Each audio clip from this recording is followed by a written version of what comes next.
যে প্রাচীন কিছু ঐতিহ্য এখনও যে আমাদের সংরক্ষিত আছে বা সংরক্ষণ করছে, খুব ভালো লাগছে। খুব অনুভূতিটা আসলে ওইভাবে মানে বোঝানোর মতো না, কিন্তু খুব ভালো লাগতেছে।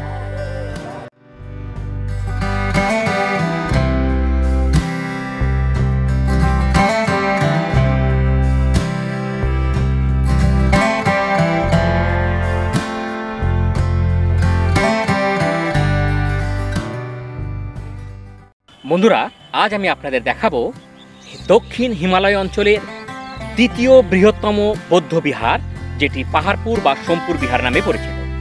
সোমপুর মহাবিহারের অবস্থান রাজশাহীর অন্তর্গত নওগাঁ জেলার বদলগাছি উপজেলায়।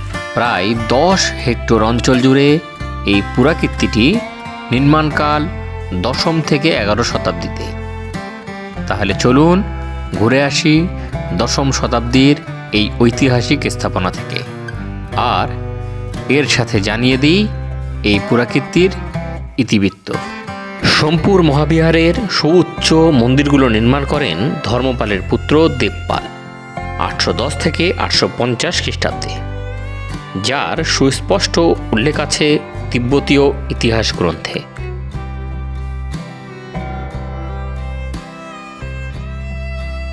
নবম শতাব্দীর শেষ ভাগে গুজার রাজ প্রথম ভোজ পাল সাম্রাজ্যের বিশেষ ক্ষতি সাধন করেন। পরে 10ম শতাব্দীতে পাল বংশীয় রাজা মহিপাল সাম্রাজ্য পুনরুদ্ধার করেন এবং সোমপুর বিহারের মেরামত করান। কিন্তু মহিপাল ও তার পুত্র নয়াপালের মৃত্যুর পর পাল রাজবংশের আবার পতন শুরু হয়। 12 শতাব্দীতে কর্ণাটক থেকে আগত সেন রাজারা বাংলা দখল করলে সোমপুর তার রাজকীয় পৃষ্ঠপোষকতা হারায়। 13 শতাব্দীতে ইখতিয়ারউদ্দিন মোহাম্মদ বিন বখতিয়ার খলজি বাংলা আক্রমণ করে উত্তরবঙ্গের বৃহদাংশ দখল করে নেন। সম্ভবত মুসলমান শাসকদের মূর্তি বিরোধ মনোভাবই বৌদ্ধদের এই বিহার ও মন্দিরের ধ্বংসর প্রধান কারণ। আপনারা আমার পিছনে যে অংশটা দেখছেন, এটি হচ্ছে মূলত একটি মন্দির, এবং এই মন্দিরের যে শিল্পকর্মগুলো আছে তা বর্তমানের শিল্পকর্মকেও হার মানায়।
পাহাড়পুর বৌদ্ধ বিহারে সর্বপ্রথম 1807 থেকে 1822 সালের মধ্যে প্রত্নতাত্ত্বিক পরিদর্শনে আসেন ফ্রান্সিস বুকানন হ্যামিল্টন। এরপর এইখানে আসেন প্রত্নতত্ত্ববিদ ওয়েস্টমন। তিনি ইংল্যান্ডে ফিরে যেয়ে বেশ কিছু পত্রপত্রিকায় এই পাহাড়পুর সম্পর্কে অনেক তথ্যাদি তুলে ধরেন, এবং এরই সূত্র ধরে 1889 সালে স্যার আলেকজান্ডার কার্নিংহাম এই স্থানে আসেন এবং তিনি এই স্থানটিতে প্রত্নতাত্ত্বিক খননে উদ্যোগী হন।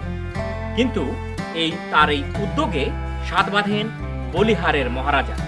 এই স্থানটি বলিহারের মহারাজার সম্পত্তি হওয়ায় তিনি এই স্থানটিতে প্রত্নতাত্ত্বিক খনন করতে নিষেধ করে দেন।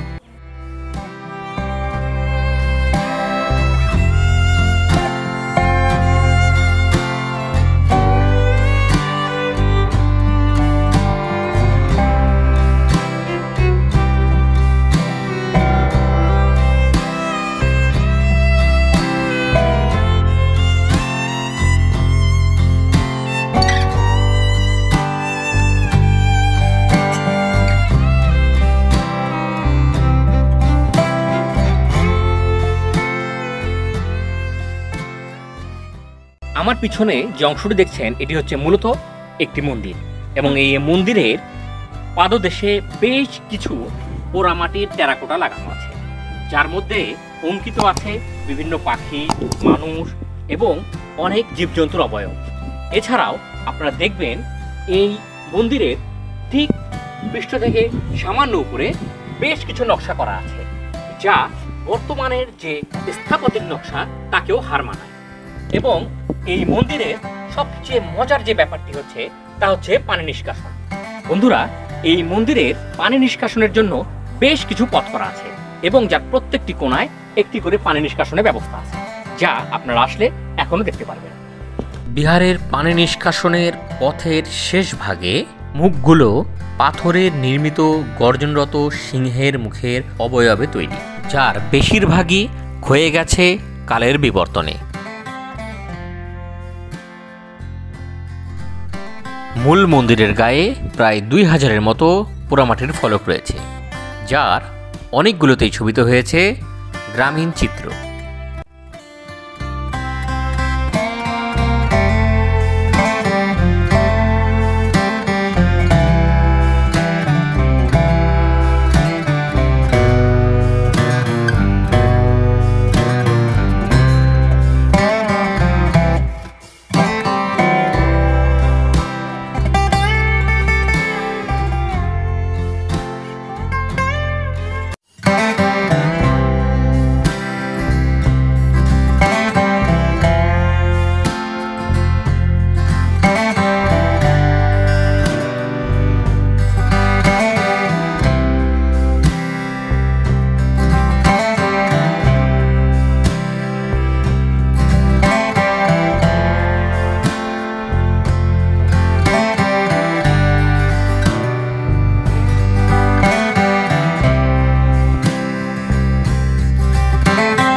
অনুভূতি শুনেছি নাম অনেক, সময়ের কারণে আসা হয়নি। তো আজকে আমরা 9 ফ্রেন্ড আসছিলাম আক্কেলপুরের একটি গ্রাম, বহরমপুর নাম, ওইখানে ঘুরতে। এক ছোটো ভাই বন্ধুর মতোই ওর বাড়িতে। তো ওইখান থেকে বললো যে আমরা এই জায়গাটা খুব সুন্দর, ঘুরতে আসি। এসে আসলে খুব ভালো লাগতেছে যে আমাদের যে প্রাচীন কিছু ঐতিহ্য এখনও যে আমাদের সংরক্ষিত আছে বা সংরক্ষণ করছে, খুব ভালো লাগছে। খুব অনুভূতিটা আসলে ওইভাবে মানে বোঝানোর মতো না, কিন্তু খুব ভালো লাগতেছে।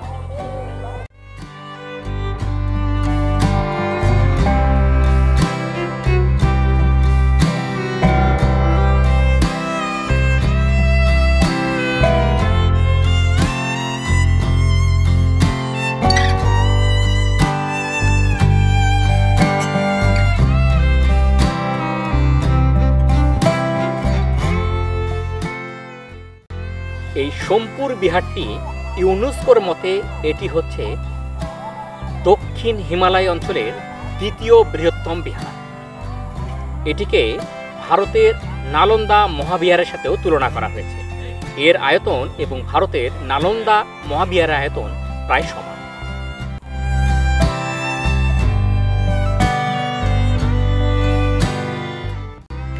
ভারতের নালন্দা মহাবিহার খ্রিস্টীয় 7ম থেকে 12 শতাব্দী পর্যন্ত যেভাবে ভারতের সবচেয়ে গুরুত্বপূর্ণ উচ্চ শিক্ষা প্রতিষ্ঠান হিসাবে নিজেকে প্রতিষ্ঠিত করেছিল, ঠিক সেইভাবে সোমপুর বিহার 8ম শতক থেকে প্রায় 300 বছর তার গৌরব ধরে রেখেছিল। খ্রিস্টীয় 10ম শতাব্দীতে এই মহাবিহারের আচার্য ছিলেন অতীশ দীপঙ্কর শ্রীজ্ঞান।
বৌদ্ধদের এই বিদ্যাপীঠে প্রায় ৩০০ বছর ধরে বিদ্যা পাঠ করানো হয়েছিল এবং এখানে শুধুমাত্র উপমহাদেশ নয়, এখানে শিক্ষা লাভ করেছে তিব্বত, মিয়ানমার, ইন্দোনেশিয়া এবং থাইল্যান্ড থেকে আগত বৌদ্ধ ভিক্ষু ছাত্ররা।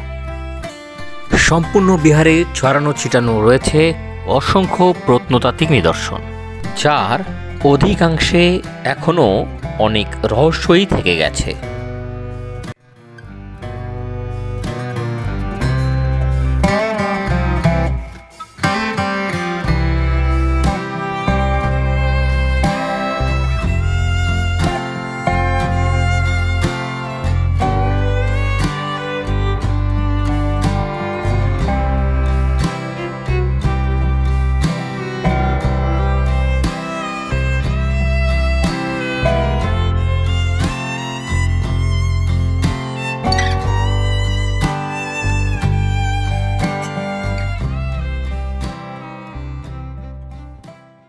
আমার পিছনে যে কুঠুরিগুলো দেখতে পাচ্ছেন, এই কুঠুরির সংখ্যা আছে মোট ১৭৭টি।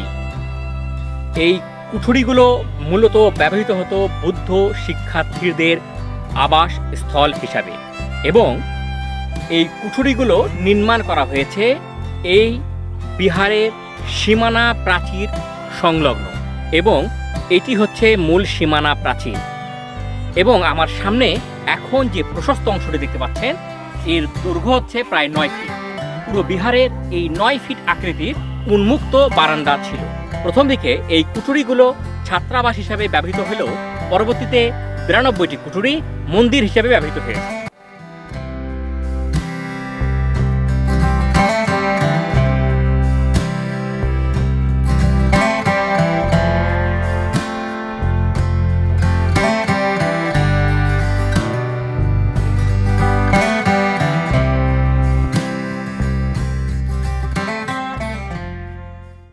আপনারা যে কূপটি দেখতে পাচ্ছেন, এটি হচ্ছে সোমপুর মহাবিহারের খাবার, পানি এবং ব্যবহার্য পানির জন্য ব্যবহৃত একমাত্র কূপ। এই মহাবিহারের সুপেয় পানির একমাত্র অবলম্বন ছিল এই কূপটি এবং এই কূপটি এখনো আগের মতন অক্ষত অবস্থায় আছে।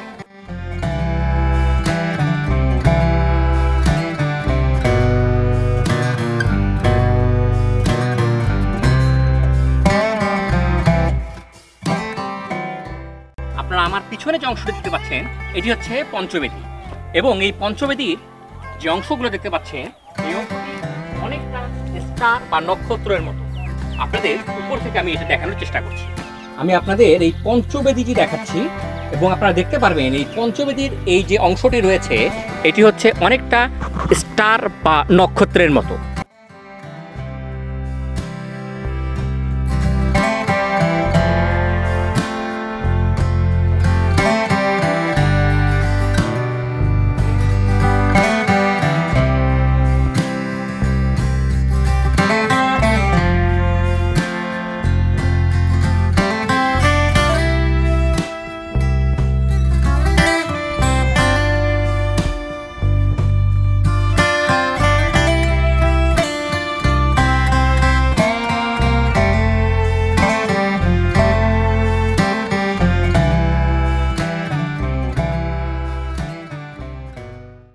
আমার পিছনে যে অংশটি দেখতে পাচ্ছেন, এইটি হচ্ছে বিহারের রন্ধন চুল্লি।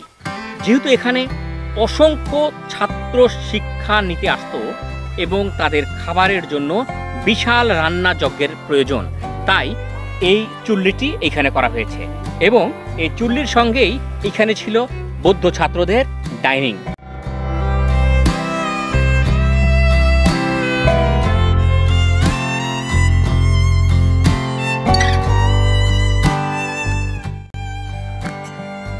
সোমপুর বিহারের প্রত্নতাত্ত্বিক খননে এখানে আবিষ্কৃত হয়েছে 4টি যুগের বসতি চিহ্ন।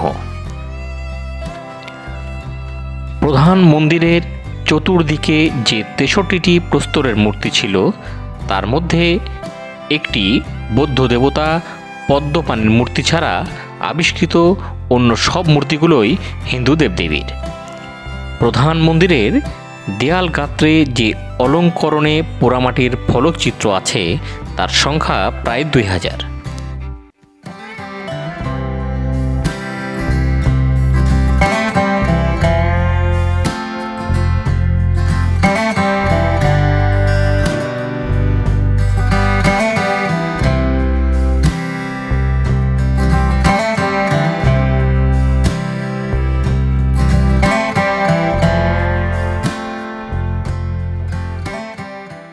আমি এখন যে অংশটির উপর দাঁড়িয়ে আছি এইটি হচ্ছে এই বিহারের সুরক্ষা প্রাচীর, এবং এই সুরক্ষা প্রাচীরের সাথেই লাগোয়া হচ্ছে ছাত্রাবাস। এবং আমি আপনাদের আগেই বলেছি এখানকার ছাত্রাবাসে মোট কুটিরের সংখ্যা 177টি, পরবর্তীতে 92টি মন্দির হিসেবে ব্যবহৃত হয়েছে। তার মধ্যে সম্ভবত এই অংশটি দেখতে পাচ্ছেন, এটি হয়তো পরবর্তীতে মন্দির হিসেবে ব্যবহৃত। এবং এই সুরক্ষা প্রাচীরের ঠিক দক্ষিণ পাশে যে অংশটি দেখতে পাচ্ছেন আপনারা, এই অংশটি হচ্ছে সেই স্নানাগার। এর আগেও আমি আপনাদের আরেকটি বিহার দেখিয়েছিলাম যেটি ভাসু বিহার নামে পরিচিত। ভাসু বিহারে ঠিক এই পাহাড়পুর বিহারের মতন অসংখ্য কুটির ছিল, তবে দুই বিহারের কুটিরের মধ্যে পার্থক্য, ভাসু বিহারের কুটিরের চেয়ে এই পাহাড়পুর বা সোমপুর বিহারের কুটিরগুলো বেশ বড়।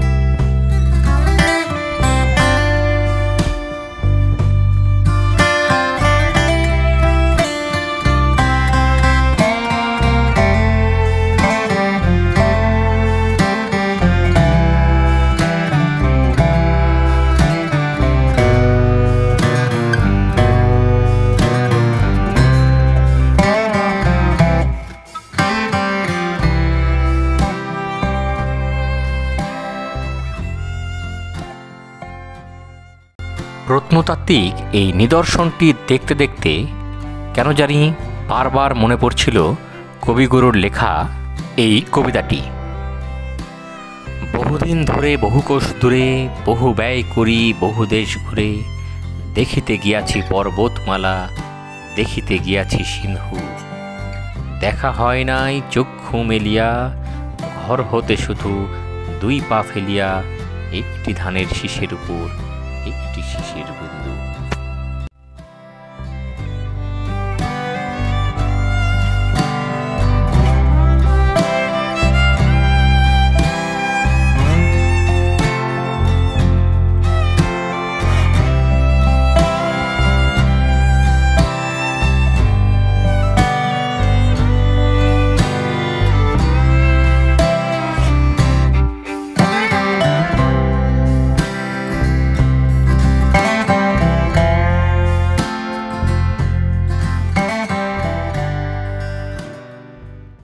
বন্ধুরা, আপনারা যে অংশটি দেখতে পাচ্ছেন এই অংশটিও হচ্ছে এই বিহারের ঠিক পশ্চিম দিকের প্রবেশ পথ, এবং এই প্রবেশ পথে ঠিক সামনেই একটা স্তূপ আছে, সম্ভবত এটি হয়তো রক্ষী ঘর ছিল।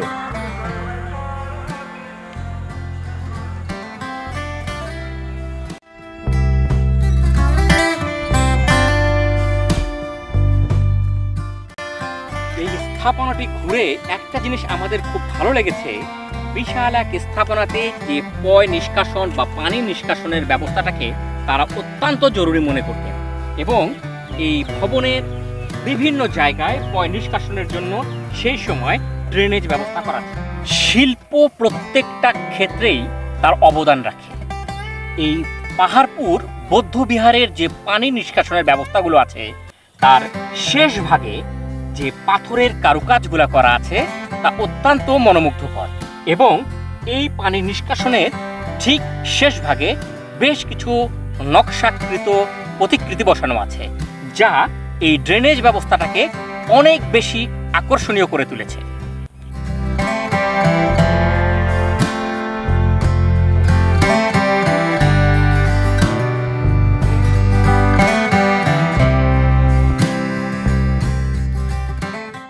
আমি আপনাদের এতক্ষণ যে স্থানটি ঘুরিয়ে দেখালাম তা মূলত একটি বৌদ্ধ শিক্ষাপীঠ। এই বিদ্যাপীঠটি এত বিশাল একটা বিদ্যাপীঠ যেখানে শিক্ষা গ্রহণ করতে আসতো শুধুমাত্র ভারতবর্ষ নয়, সুদূর চীন, ইন্দোনেশিয়া, মিয়ানমার থেকে। আমরা কখনো কি চিন্তা করতে পারি আজ থেকে প্রায় 1400 বছর আগে আমাদের এই দেশে এত বড় একটি শিক্ষাপীঠ ছিল? বর্তমানে এত বড় একটা শিক্ষাপীঠ তৈরি করা অকল্পনীয় একটি ব্যাপার।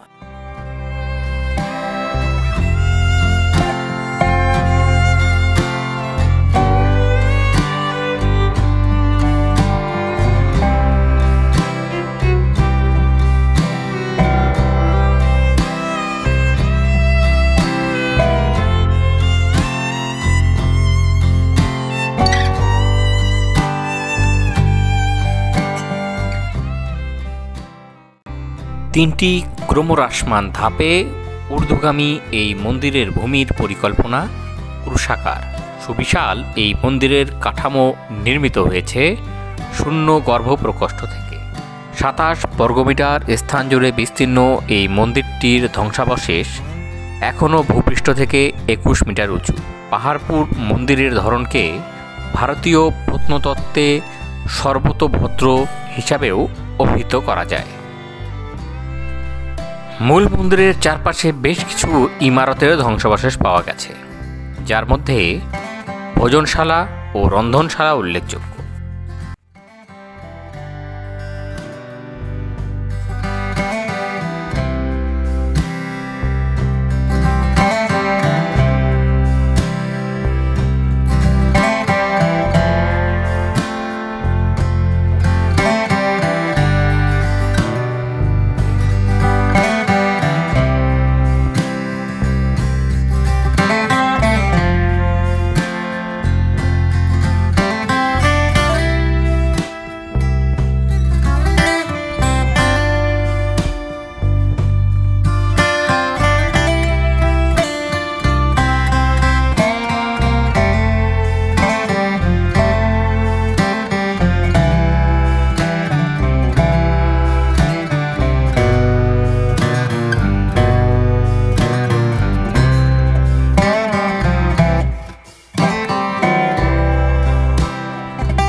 আপনারা এখন যে স্থানটি দেখছেন এটি হলো পাহাড়পুর জাদুঘর।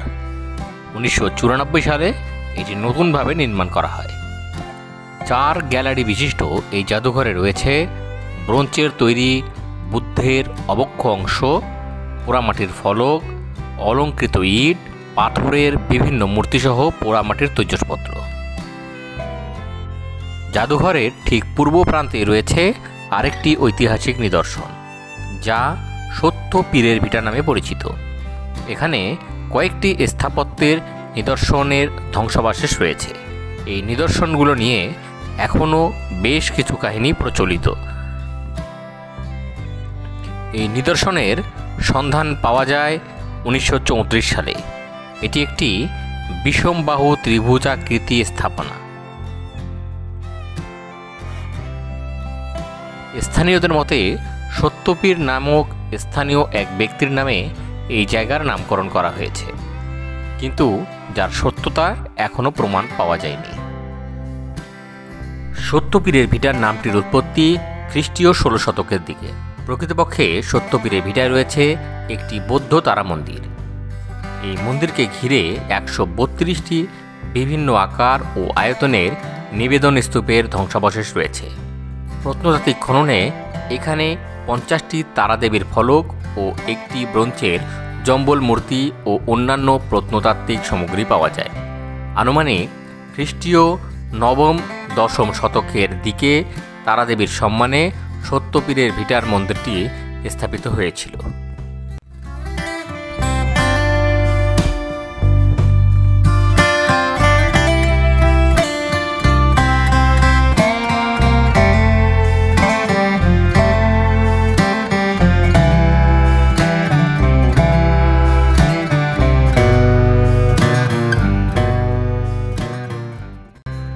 পাহাড়পুর বৌদ্ধবিহারটি বিশ্বের সেরা ঐতিহাসিক স্থাপনাগুলোর মধ্যে একটি, যা ঘোষণা দিয়েছে ইউনেস্কো। বর্তমানে প্রত্নতত্ত্ব অধিদপ্তর এই মহাবিহারটি রক্ষণাবেক্ষণে যথেষ্ট গুরুত্ব দিচ্ছে এবং এই বিহার ও বিহারের চারপাশের শোভাবর্ধনে ব্যাপক কাজ চলছে। 1400 বছর পূর্বে জ্ঞান লাভে যেভাবে দূর দূরান্ত থেকে শিক্ষার্থীরা এখানে আসতো, তেমনি এই ঐতিহাসিক স্থানটিতে বর্তমানে আসছে দূর দূরান্ত থেকে দর্শনার্থীরা।